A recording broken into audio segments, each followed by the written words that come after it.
La Pentecôte a été pour les apôtres une expérience sensible de l'amour de Dieu. Elle a bouleversé les cœurs, elle les a transformés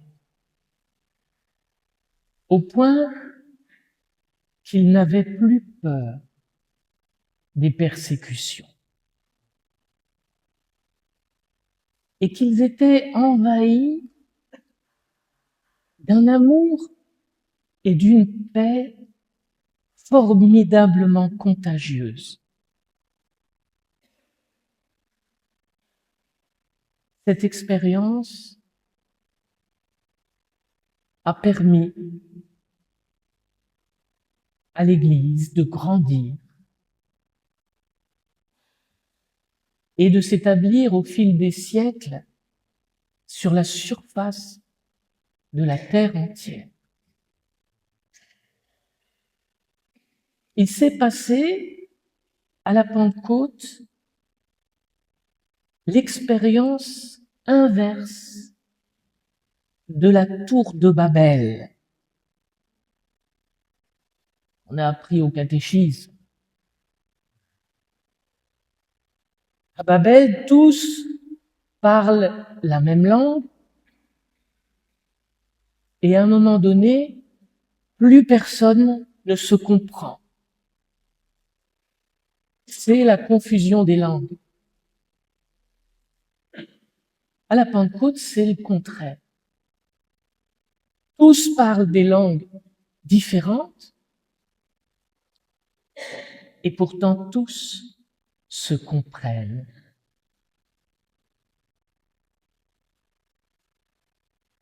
À Babel, les hommes étaient animés d'une volonté de puissance, aller toujours plus haut,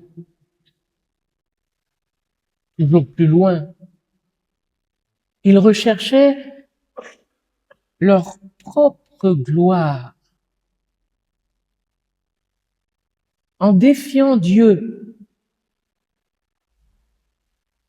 À la Pentecôte, les apôtres sont remplis de l'amour de Dieu, ce qui les décentre d'eux-mêmes et les tourne résolument vers l'accomplissement de la volonté de Dieu. Ils ne vivent plus pour eux-mêmes, mais pour le Christ, pour sa gloire, pour le salut du monde. Dieu est au centre. Et quand Dieu est au centre, eh bien, la volonté de puissance s'efface devant la volonté de Dieu, qui est la volonté de servir les autres. La Pentecôte, c'est le grand miracle de l'amour. Et l'amour est la loi la plus universelle qui soit.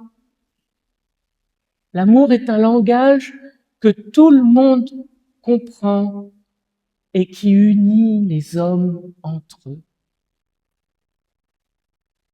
À la différence de l'égoïsme, de l'orgueil, qui dresse les hommes les uns contre les autres.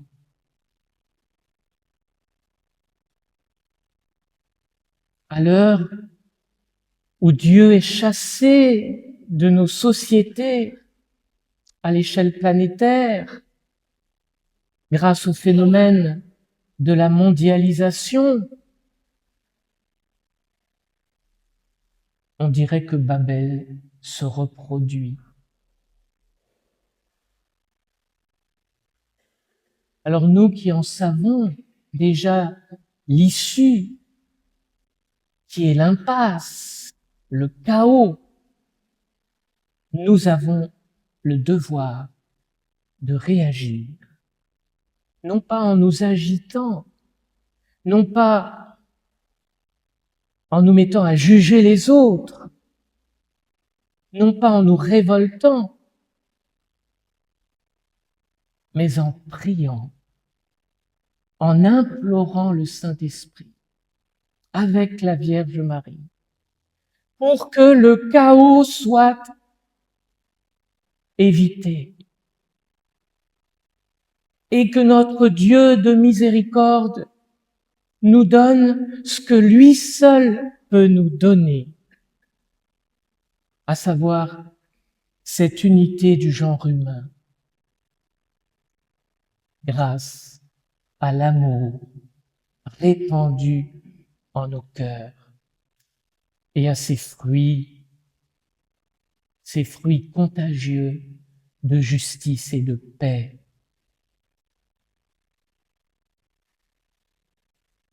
Prier l'Esprit Saint avec Marie, c'est accueillir la paix du ressuscité, c'est accueillir sa miséricorde.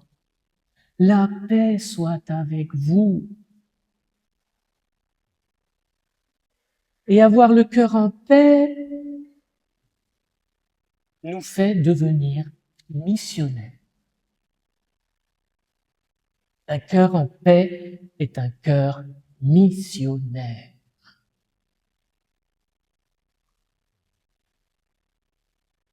Car il répand sur le monde une onction de paix et de réconciliation qu'il ne soupçonne pas. Le Seigneur a besoin de nous. Le Seigneur a besoin d'un petit reste rempli de foi et d'espérance qui l'appelle inlassablement, qui l'implore avec confiance. Non pas un petit reste de parfait, il suffit de se regarder. Personne n'est parfait. Mais un petit reste de pauvres pécheurs. Le Je vous salue Marie nous le rappelle chaque jour. Pauvres pécheurs, nous le sommes.